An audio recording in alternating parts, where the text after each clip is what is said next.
welcome to today's webinar. I'm going to get started. Thanks for everyone for answering the poll. Helps me just to know who's here.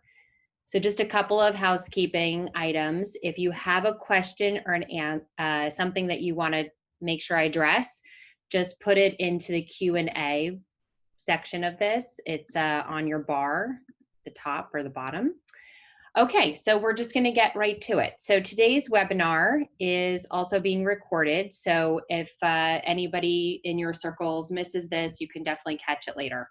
Okay, so today's webinar is on how to teach students with special needs online. So I just want to first introduce myself to you. My name is Mary Mealy. I am a longtime educator. I am a special education teacher certified in New York City and New York State for grades N through 12.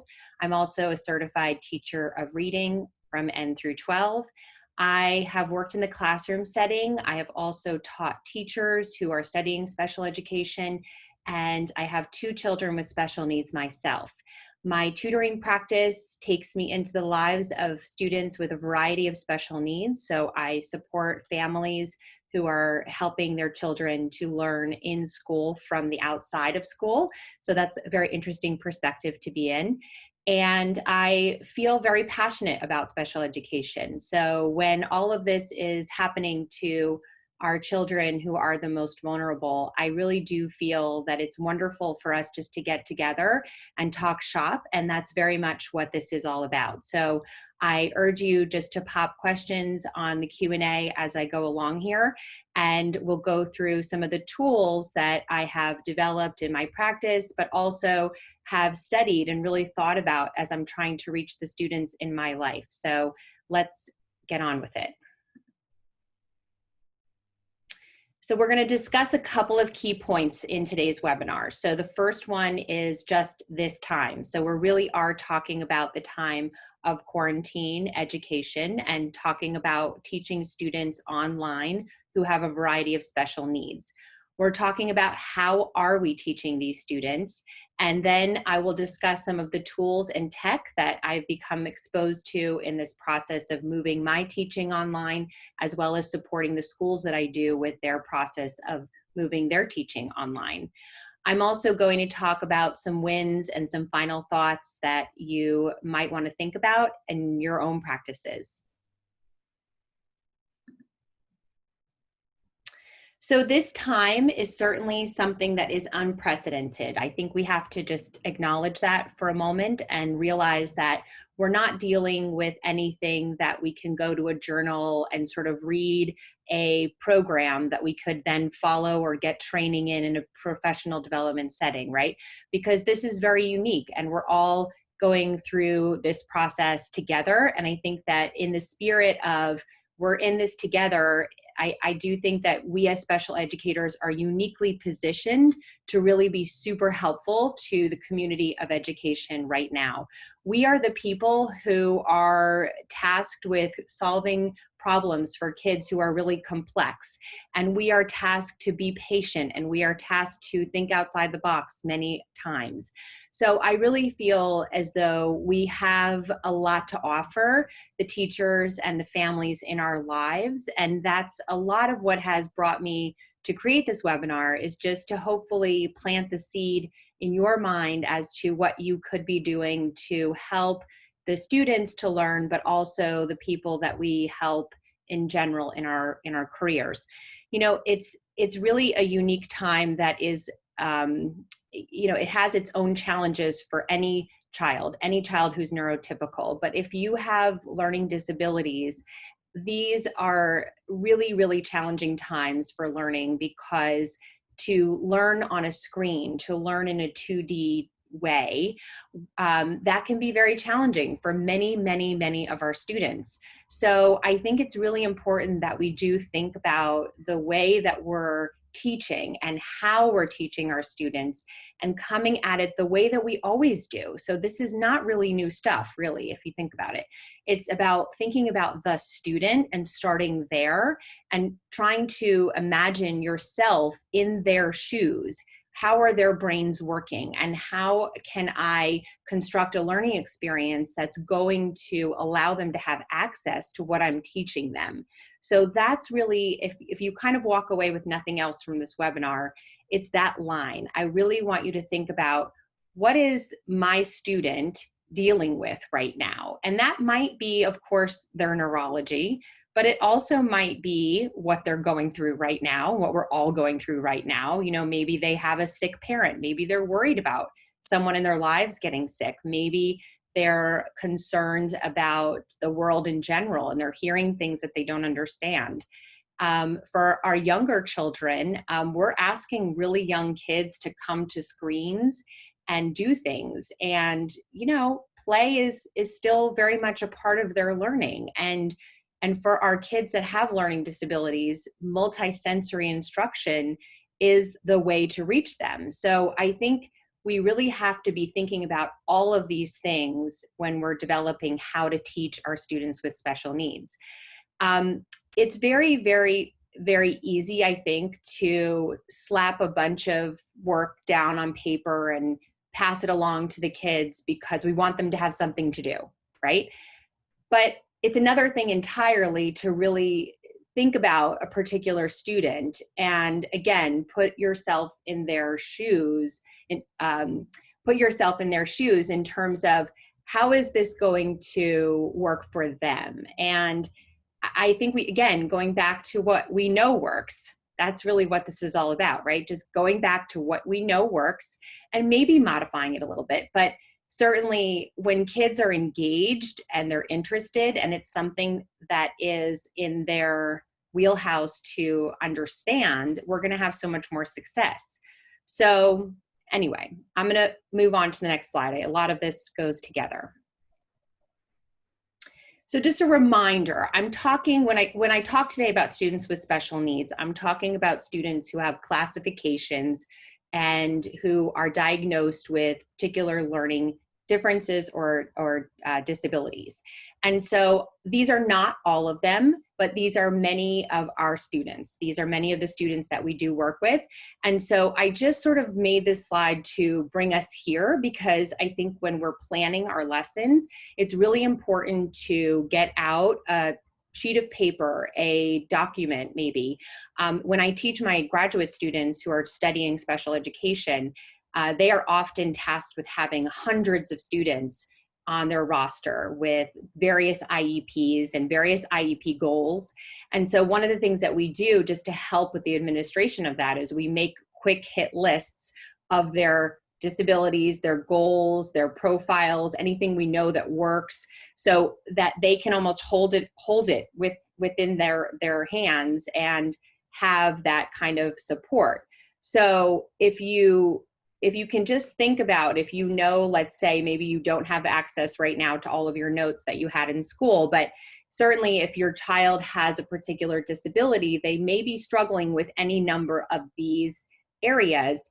And let's just kind of remind ourselves how that then will translate into the online learning experience. So again, special education is teaching in a way that addresses the student's individualized needs. So I think, you know, quite frankly, again, special education is so fun for that reason. It's individualized. Nothing is the same. And quite frankly, that's exactly how I see everything going down right now in education. Whether you have a kid with special needs or you have a kid that has no special needs whatsoever, we really have to approach them very individually, because what works for one child isn't going to work for another child. And I think parents really do also understand this, because if you have more than one child in your home, you will see as they learn in these online classes that one child is operating in this way and the other child is operating in a completely different way. And that's okay. I think that that's part of the way this all is supposed to work. But when we have a child with special needs, right, we really do need to go back to what we know in the field works for our kids. And so we're going to the goals of the IEP if we have one. If we don't have an IEP, we're going to their neuropsych test, and we're taking a look at what is a strength and what is an area of challenge. and trying to come up with some ways that we know won't be too overwhelming for them to work through. So I'm seeing a lot of this coming from the different buckets of work that I do, where there's a lot of new stuff going on. So kids are really being exposed to, not only is this a new way of life for everyone, that's a lot to digest in and of itself, but we also have brand new technology to learn. We have to learn new content. We have to learn how to submit that content. I mean, think about if you have a kid with weak executive functioning, how overwhelming is it to get onto Google Classroom for the first time, see all of the work that you have to do for that day, open up a document that has 65 pages to it because it's the whole unit for the 2 weeks, which I totally get, but still, that's a lot. And to then try to figure out for yourself, what is important here? What am I supposed to be prioritizing and not prioritizing? How am I supposed to get this work done if I've never even typed on a computer before? Am I supposed to print it out? I mean, you kind of get the idea, right? It's overwhelming. And I think a lot of kids who are in the middle school grades who have ADHD or a language-based learning disability, or any disability really, it can be very dysregulating to deal with the volume of work that we're providing for kids. So in the webinar that I did this weekend, I was talking about with tutors and teachers about working online. And I said, you know, it's really helpful if you can have one place for the kids to go to get everything. I mean, that's the ideal, right? So if they have their schedule, if they have their links, if they have their documents, everything is kind of there.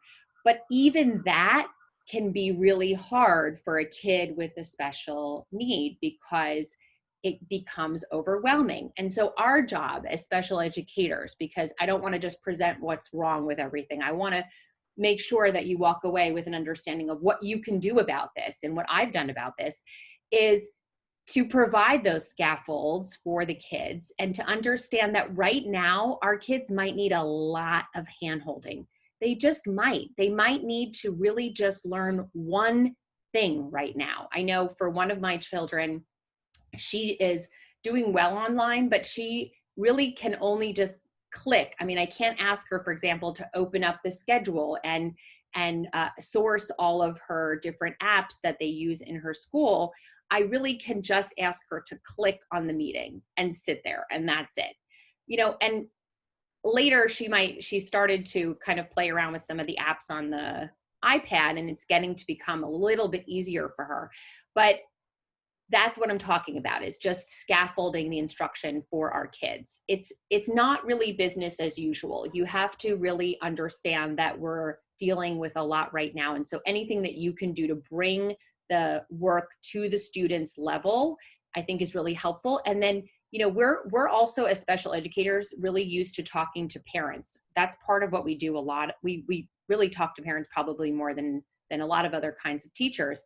And I think also, you know, communicating that expectation to the teacher, to the parent, and saying, you know, let's bring these expectations to this place as opposed to this place. Because I think a lot of parents are feeling really frustrated because they feel like they're in there and they're supporting and they're hand-holding and they're teaching and they're making buckets of different places to put things, and we feel like maybe that's not what we should be doing. But I do think that for many kids with special needs, that is what we should be doing. All right. Moving on a little bit more. So pull from what you know. I definitely think that we as special educators have the ability to stay the course in terms of using evidence-based instruction. I'm a big fan of this, and I find that it is really important to continue, for example, interventions that are working for kids. So we should be making sure that kids are receiving, you know, or in Gillingham if they're using it, or SRSD writing if they're using that, or multisensory math, whatever the programs are that kids are using in their intervention and in their work, we should be trying to continue to deliver those things. We might need to be creative on how we do that. I talked a lot about some tech that I've been using in my practice in the other webinar. One of the things that I've been using is called Boom Cards. And I use this with one of my students who I am working with a little bit of OG with. And there are cards on there that are interactive, and they provide some of that multisensory, the sound, as well as the movement of the cards by the student. So that can be helpful. It's not necessarily ideal, but it's definitely an adjustment that you can make to your instruction. I also just put in here, like, you know, that just a reminder that we as special educators are tasked with creating compensations and accommodations and modifications and strategies for our students. So if you're supporting students on the outside of school, a really good thing to do is to keep track of these kinds of instructional pieces that you're doing for your child. So what strategies am I giving my child to learn? What modifications am I making to their instruction to allow them to learn? And then what kind of accommodations am I giving them? Maybe the teacher is willing to not give them the exact volume of work as everyone else if they're in a general ed setting and it's becoming too much. That's a modification that you could make, for example. And then, you know, just lastly, what I've really been doing in my practice, which I would urge you to do as well, is just learn, collaborate, buy, steal stuff. I mean, it's really the time to spend your time teaching, and then the other time, just put yourself back in grad school. You want to go back to reading. I've been watching videos on YouTube to try to reacquaint myself with what my students are dealing with so that I can come up with problem solving solutions for them. I was busy this morning at 9 a.m. making a video for one of my clients because he needed to have a preview of his material that he was going to learn in math class today. And I didn't want him to be zoning off because I had a feeling that they would be going really quickly. So I made these very small videos in which I was showing him one or two concepts, and we were talking about the language in there. So you can make videos for your kids and send them. I happen to use a couple of different platforms for that. Like I use Google Classroom, Padlet, and Seesaw Me, which I have gotten totally turned on to. It's really good for kids with LD. Okay, moving along. So I thought I would show you in this part just some of the modifications that you might want to make for two different populations of students. So like in person, if I'm working with a student that has ADHD, I will be able to very easily make sure they have a clear desk and that they're practicing whole body listening. There's flexible seating available. I have these teacher-driven systems that I can use, and I have a lot of control over what's happening. There's color coding, there's preferential seating. As soon as I go online, all of that control and some of those pieces goes away. So now I have to be creative in terms of putting them back in place. So I want the student, for example, to have a clean desktop. I actually was experimenting today with going onto one of my students' computers, with their permission, of course, but to actually clean it up because my student was getting so distracted with notifications and all the things on the desktop. There were 1,000 snapshotted pictures of him on his, social media stuff. So I had to think creatively on how I'm going to get this kid to actually focus, right? So again, I know there's also a philosophy out there that's like, why are we, pushing these kids to learn so much? They're not in school and all of this. And I guess, you could go there if you want to, but at the same time, I'm finding that most of my students, special needs or not, are really appreciative of the structure and the exposure to content right now. I just think it's about providing them with access. So I hope that the spirit of that comes across. Okay.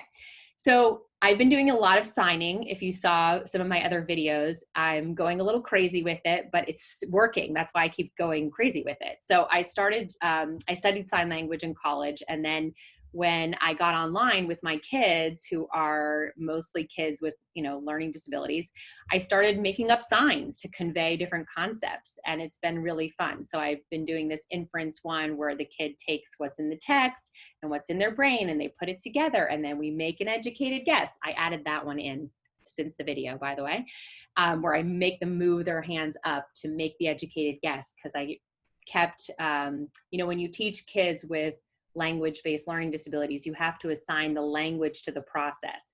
And so I found that when I'm trying to teach inferencing, I want to rehearse the language of what I want them to be doing in their minds with them. And so when I do the signs, if I only did this and this, then they forget to do the third thing, which is to make that educated guess. So again, it's like bringing in the multisensory, it's bringing in the routines. I have to drill and kill a lot of the learning work that I do with my kids. Sometimes I feel like I can't do it enough. I have to constantly go back and rehearse what it is I wanted them to be doing. So anyway, okay, headphones, huge. I have to have the headphones on, except that sometimes kids get tired of wearing the headphones. So I had to have a kid take them off today because he was done. He was done being on headphones, which is okay. A sensory diet is huge. So I make the kids stand up and walk around. I've shortened my lessons too. So I now do 45-minute lessons, or we do 2 half-hour lessons, whereas I used to do 1 hour in person. I've also experimented with bringing the child into the lesson. I was watching my daughter learn, and she has a language-based learning difference. And I loved how the teachers had her go find things in her environment that were teaching her language. And then she had to come to the computer with her things. And I think that's such a cool concept for a kid, and anything that you can do to add in the play or the bringing of their environment to you in the lesson, I think that's a really, really good strategy. If you're teaching, you know, reading, and you wanted to have the child bring you a topic, you know, from here, and then you can just search those topics on Learning A to Z quickly and find a book that really, you know, matches the topic that the child has in the environment. That's a fun way to engage them. I also like to mix up my activities while also staying the course of reviewing the content that I'm teaching. So going back to special education 101, you know, you have to make sure that you're rehearsing the learning processes that you're giving your students, and that you're moving in a continuum of that all the time. So it's about providing those little mini lessons in each of your lessons that you're doing with children, and then making sure that you have a variety of activities planned for them too. So that's a really important thing. Okay, on to the next. As a reminder, just a reminder before I get into the next part, if you have questions, throw them right on the Q&A. I will definitely get to them at the end of this. Happy to answer any questions. Okay, so language-based learning disabilities. So just, you know, again, in person, we have a lot that we can offer kids, having that paper, having clean paper, right? When we give them paper that has too many words on it, it can be hard for them to process. And so a lot of times, you know, schools that do really good work with kids that have language-based learning disabilities will minimize the text that they're using on the page, and they'll really be very careful about what they're delivering language-wise to the kids to not overwhelm them.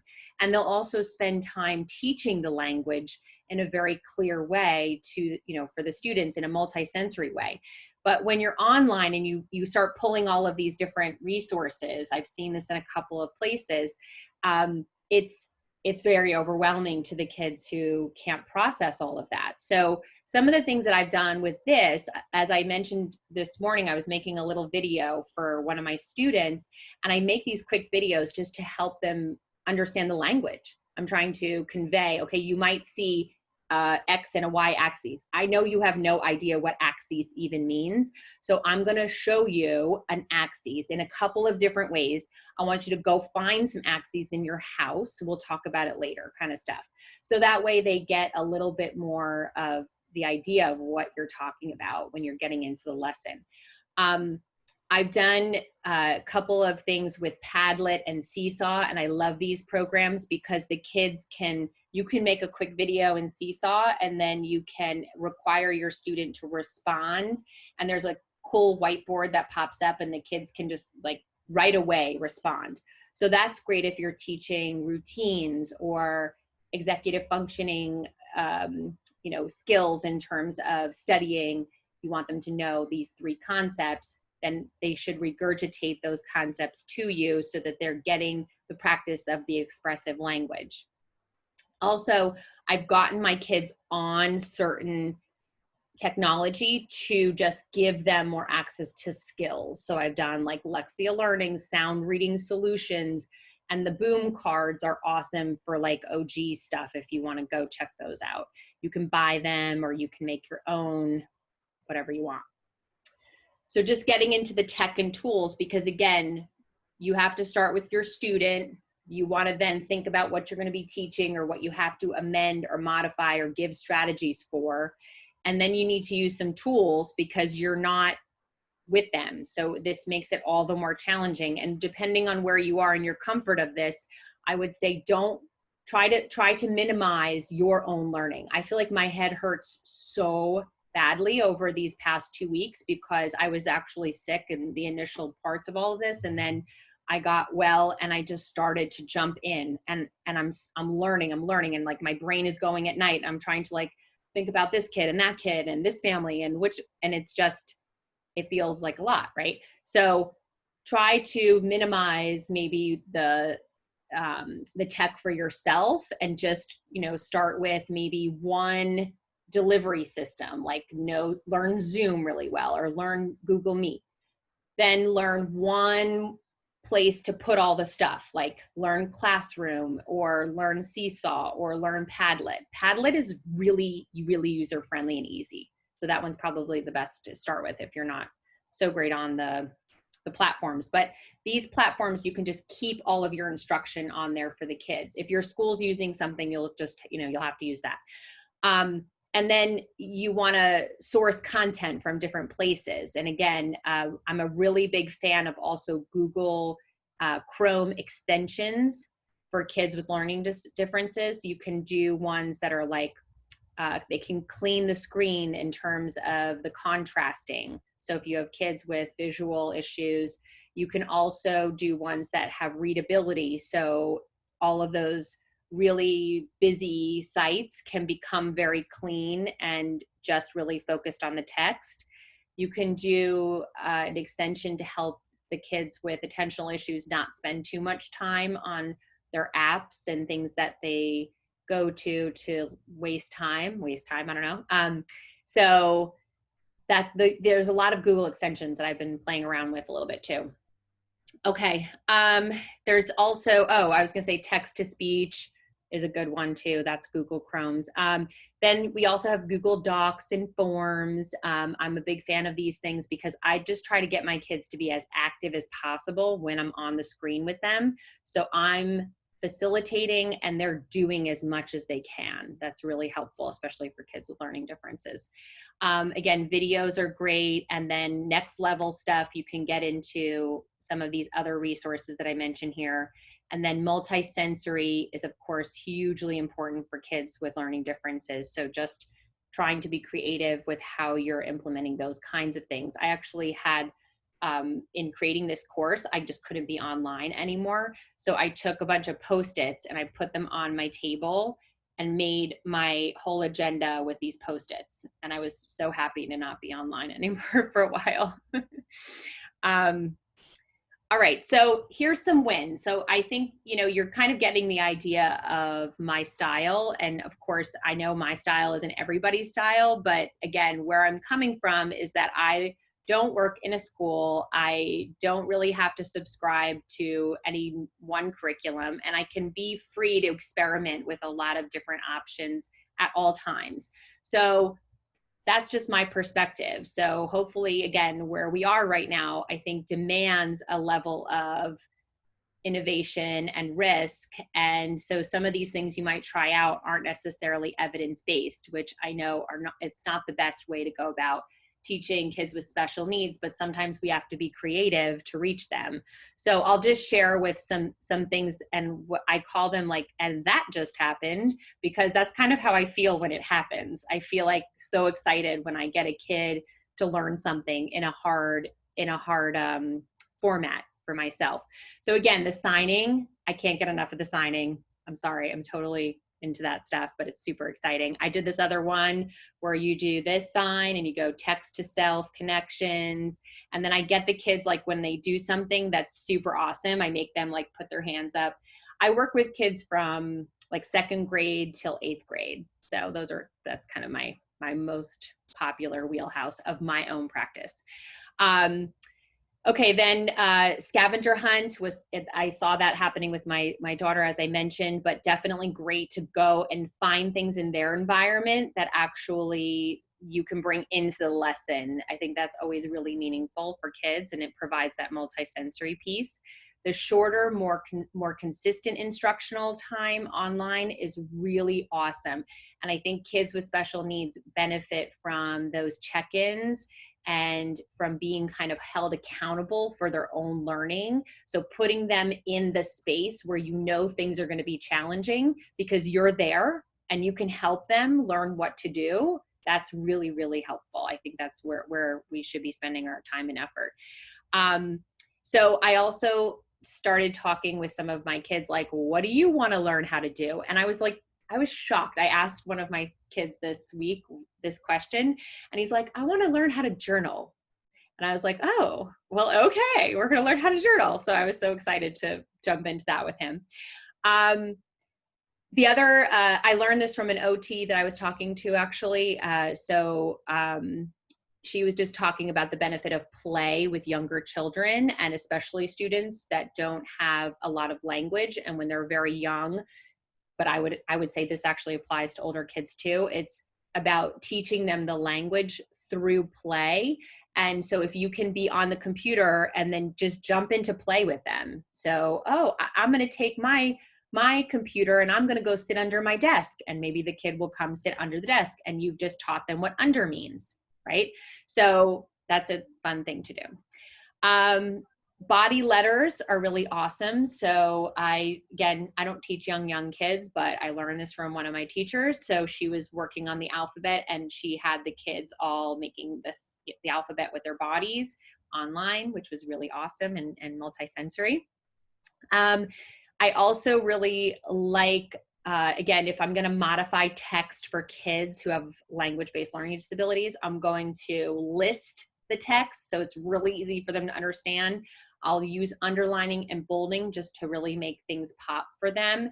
And I love using Google Forms. I use them so much. It's really maybe something I should think about not using so much, but I love them because they hold the kid accountable. And when I'm teaching language, I want to make sure those kids know the language coming back to me. So I'm very, very, very, very into teaching the kids the language to use and then making them be in that hot seat of using that language back to me. And Google Forms is an awesome way just to ask a simple question and get a response.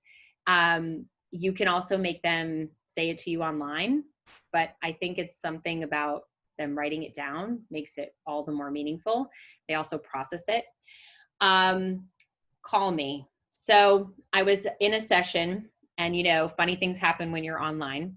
And I heard a mom just screaming behind the session. And then I, finished the session, and I text her and I said, how are you doing? And there was no response or anything. And I just said, why don't you call me? And she actually took me up on it.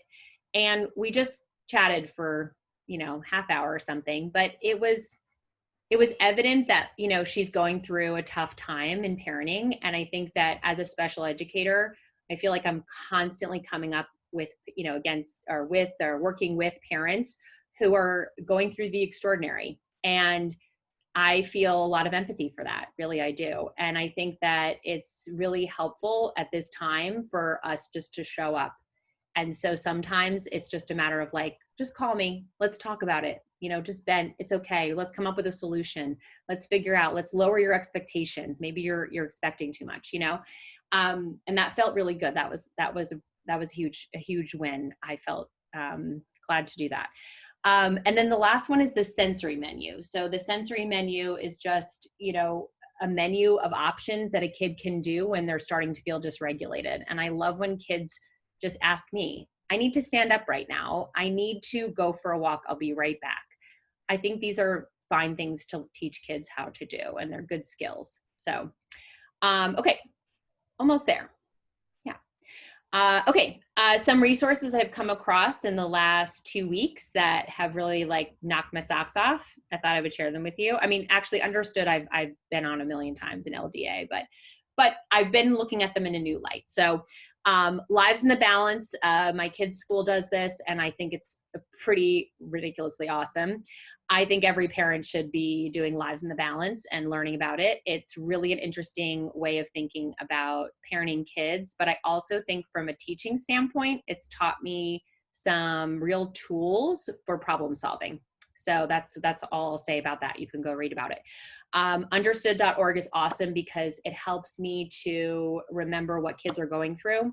And I go on there and I don't have a learning difference. So things that I have to learn happen pretty quickly and easily. So it's really important for me just to always have that empathy, and Understood is a really good place to go to. And if I'm teaching the parents to bring their expectations down, just having that information is really helpful.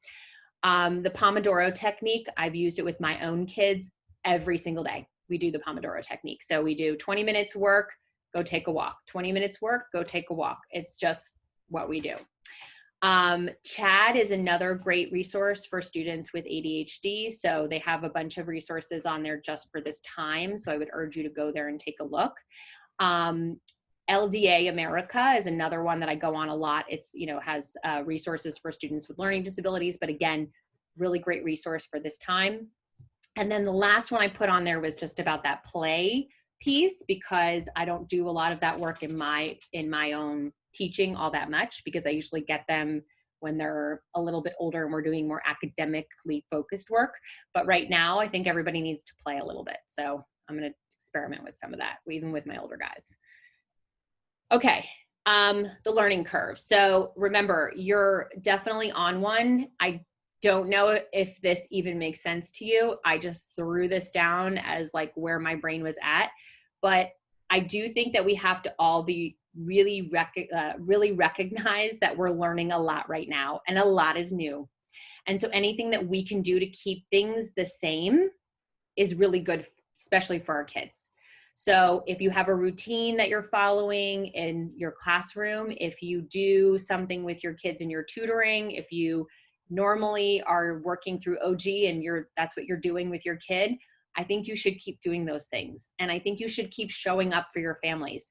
I'm showing up for a bunch of my families, and they are not working with me right now because I just feel like it's the time to show up for them. And you really do want to make sure that you're minimizing how much we're expecting of everyone at this particular time. But that also doesn't mean we shouldn't expect anything.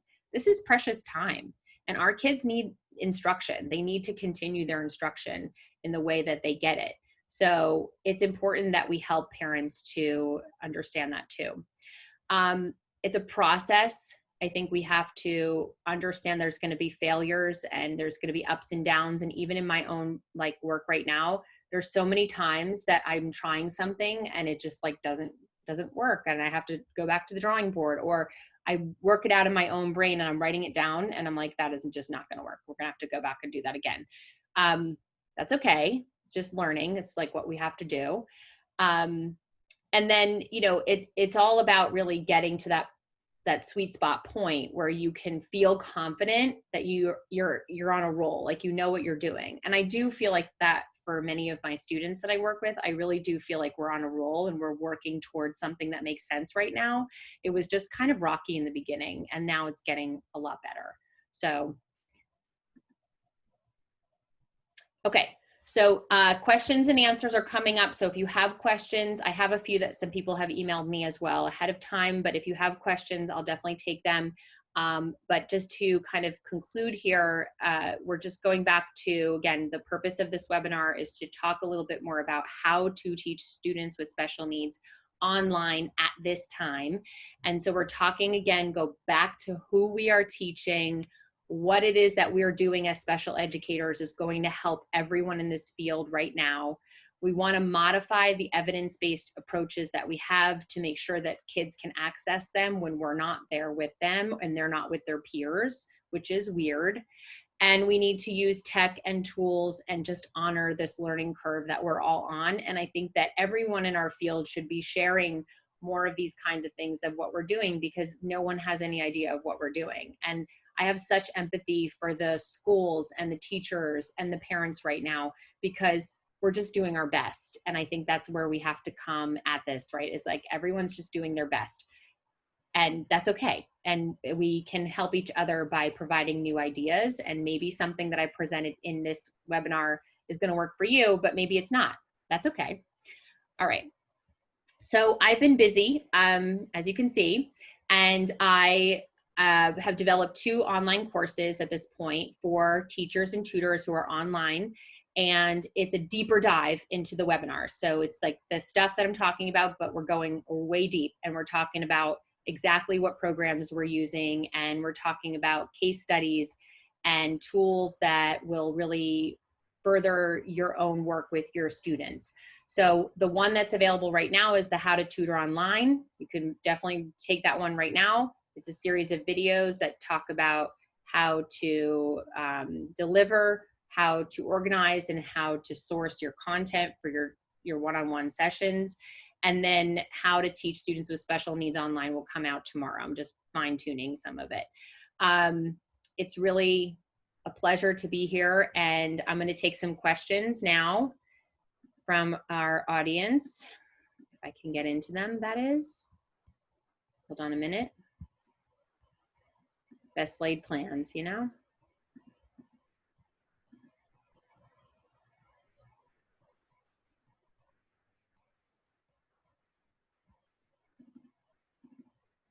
For some reason, it's not showing on my computer, but maybe it's behind here. Ah, here we go. Great. Okay, would love any advice. You can see my screen. I'm aware of it. It's okay. All right. Would love any advice about interactive games online. I'm currently using FaceTime. Great. Okay, yes. So I use Lexia's pretty good, but I also use ABCYA is really good. If you want, go, I'm trying to think if I mentioned it in my last, I know it's in my course, so the How to Tutor Online. I bring in a ton of resources at the end of that course to share with you like how to use them with your kids. So if you're interested in that, you can see some of those things, but I do use ABCYA. I use, and my kids' school turned me on to that. I use, let's see, Brain Pop, which is fairly interactive. The sound reading solutions is actually really good for kids if you want to build their fluency, and I find it actually works really well. It might be sold a little differently, but with kids that have attentional issues versus language-based learning issues in terms of remediation. But there is a part of that you can get for kids, and they can play the games, and then you can teach some of the books, which I've done online. I like to use Zoom mostly because I'm most familiar with it, I think, and also because I can tape things on it pretty easily for myself. I can share my screen. There's a whiteboard as well. So when I'm teaching, I can use a lot of those different interactive things. So I hope that answers your question. There's definitely more there I probably could say. Okay, so other questions. I have a student with a language-based learning disability. What do I do to help her learn well, especially if I'm not in her classes? Okay. Well, I think the first thing that you would want to do is just understand what the content is that's coming towards her and what the expectations are, so that you can understand how you might provide her with some strategies or modification. Kind of go back to that list, the CADS list, and think about what you can provide her. But I would also inventory her. I don't know how old she is, but if you want to inventory her to find out a little bit more about what's working and what's not working in terms of what she's understanding, that might give you a good way to go forward with her. But certainly just kind of going back to what works for kids with language-based learning disabilities is what I would definitely do. So that means taking the language and making sure that the student can understand it and also express it back. And also make sure that there's a organizational structure to how you're teaching the student as well.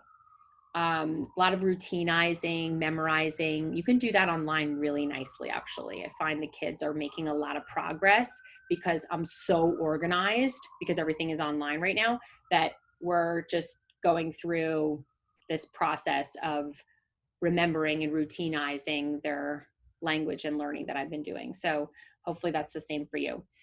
I have a student, there's a student who has ADHD. What can I do as a learning specialist to support him? Okay, well, that is like a big part of my job right now. So I feel like that's a good, I'm trying to get a student in my brain right now to tell you what I'm doing with him.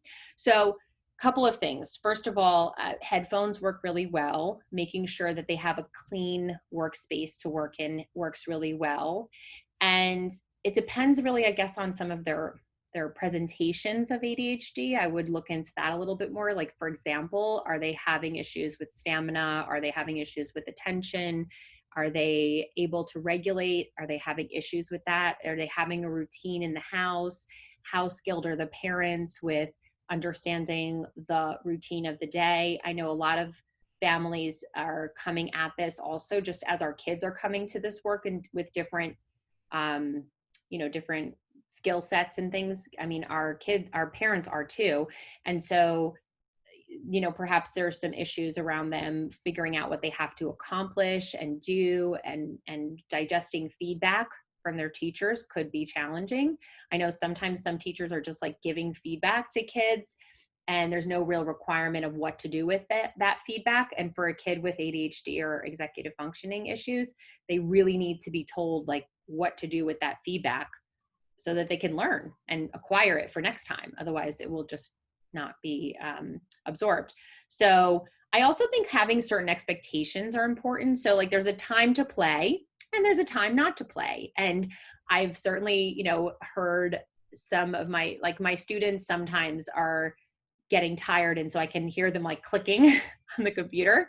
And so I kind of call them out on stuff like that. And I say, do you need a break? Because right now we need to really focus on this piece of writing. We have to focus right here.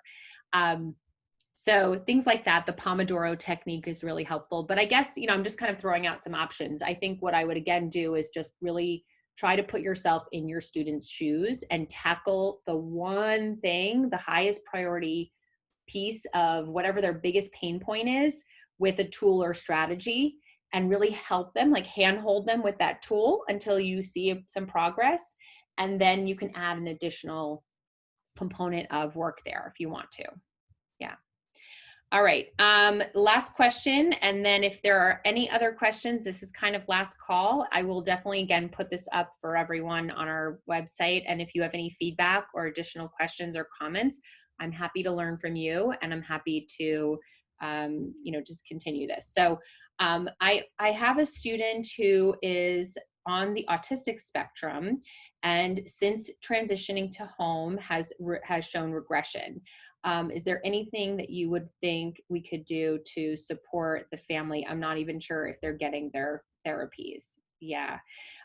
So I'm actually also going to share a document. I just thought of this now, but there is a document going around that is from the state talking about the different services that are supposed to be happening and according to IDEA, what is supposed to be going on with kids, so that you as a special educator, if you read that, you can advocate for kids who perhaps need that. It's really hard and it's to be expected that children are going to regress during this time if you have a special need or not. I know my sisters and a couple of other friends have some kids that are in that potty training range and some of them are regressing, and that's I think normal. I think it would be really important to just put together a plan with the team, because there are therapies that are going to be involved in providing their perspectives and the parents as well. And so maybe putting together a team meeting online to talk about what's happening and get a status report. And then for everyone on the team to provide their own ways of solving those problems with the family, I think would be really helpful. I know that there are a lot of people in my life who are studying teletherapy right now. So I think it's very important that if you have therapists who don't know about that, you could definitely channel them to me and I can throw them to the people I know who are taking these classes. But it's a definite area of need for a lot of our kids. And just to, again, be supportive and without knowing the particulars, I wouldn't want to necessarily advise there, but I know there are definitely some things you could teach and bring back into that child's life, certainly like visuals. There's a couple of resources on the Smart Exchange, which is it's like an exchange of smart tools or smart boards that are for students on the autistic spectrum who they can teach, routines and different aspects of their home life. They just might need that access to what's going on so they can understand. So you can certainly provide that as an educator, but I think a team approach would be really helpful. All right, so I have no more questions. So I really appreciate you being here at 5:30 on a Thursday evening, or if you're watching this somewhere else at a different time. And I appreciate your support as well, professionally speaking. I hope it was helpful. I'm going to close up.